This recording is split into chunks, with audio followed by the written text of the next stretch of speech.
денес да одвоиме време заедно да размислуваме за небото, нашата татковина. Да ги погледнеме зборовите во книгата Евреите, поглавје 11, стих 15. И ако ја беа имале на умонаа татковина, од која беа излегле, ќе имаа прилика да се вратат. Но тие сакаа подобра, каде? Односно небесна татковина. Сушност, нашата татковина е вечното царство небесно. Ја заборавивме славата на небесната земја, откако дојдовме на оваа земја. Додека живееме на оваа земја, не размислуваме што ќе ни се случи по нашата смрт, дали ќе одиме во рајот или не. Вака го живееме нашиот живот. Потоа, одеднаш, без предупредување, се соочуваме со смртта.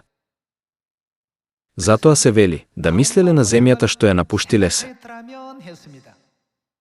Има толку многу луѓе кои дури и не размислуваат за таа татковина. Без никогаш да помислат на небото, без никогаш да помислат на пеколот, без никогаш да помислат на вечниот живот и среќата.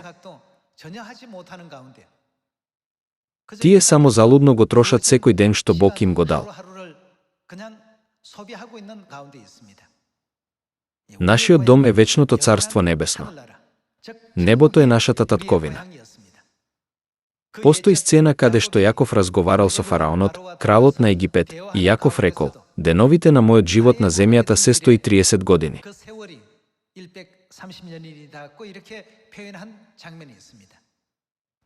Меѓу псалмите, Давид рекол: повелбите твои ми беа песна кога патував во некое место. Во Библијата можеме да видиме дека предците на верата укажувале дека целиот нивен живот на земјата бил само поклонение. Ова значи дека нивниот живот тука бил само привремен и дека на крајот ќе се вратат во својот роден град. Царството небесно е место каде што нема смрт, тага или болка. Со оглед на фактот дека ова е толку славен свет, мора да постои причина зошто сме изфрлени на оваа земја.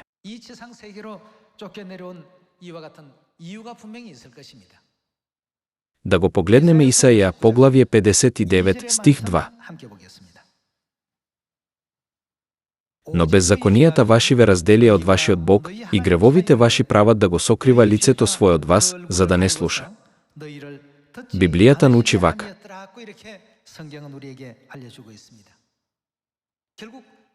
Библијата научи дека ние сме оние кои беа изфрлени од небото поради нашите беззаконија. Од духовна перспектива, дури и лице кое никогаш не направило грев од своето раѓање се смета за некој што направил грев.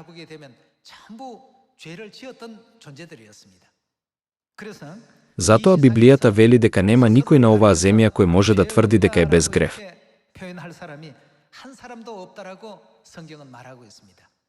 Да го разгледаме заедно прво Јован, поглавје 1, стих 8.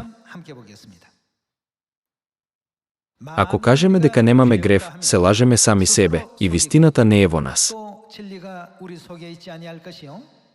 Ако ги исповедаме гревовите своји, тој е верен и праведен за да ни ги прости гревовите и да ни очисти од секаква неправда.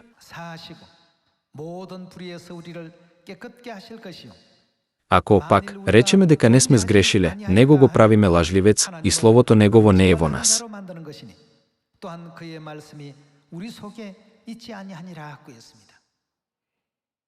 Библијата ни кажува дека ние сме грешници кои биле изфрлени на оваа земја откако сме сгрешиле на небото.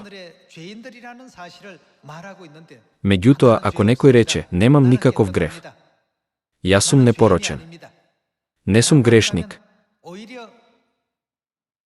тие го прават Бога, кој рече дека сме сгрешиле, лажливец. Сите, воопшто не е важно дали ќе станеме влијателна личност на оваа земја. Наместо тоа, треба да го живееме животот, размислувајќи, што треба да направам за да се вратам во мојот небесен дом. Ако го сториме тоа, можеме правилно да го разбереме значењето на животот и да имаме јасни цели додека сме на земјата.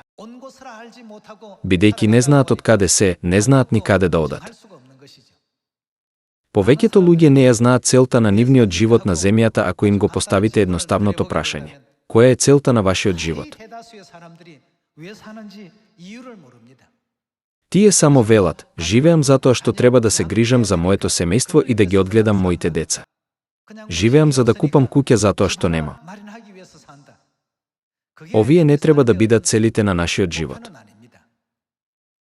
Обновувањето и враќањето во изгубеното вечно Царство Небесно е најзначајното дело што може да се направи во нашиот живот. Се надевам дека добивте многу благодат преку оваа проповед. Ви благодарам многу.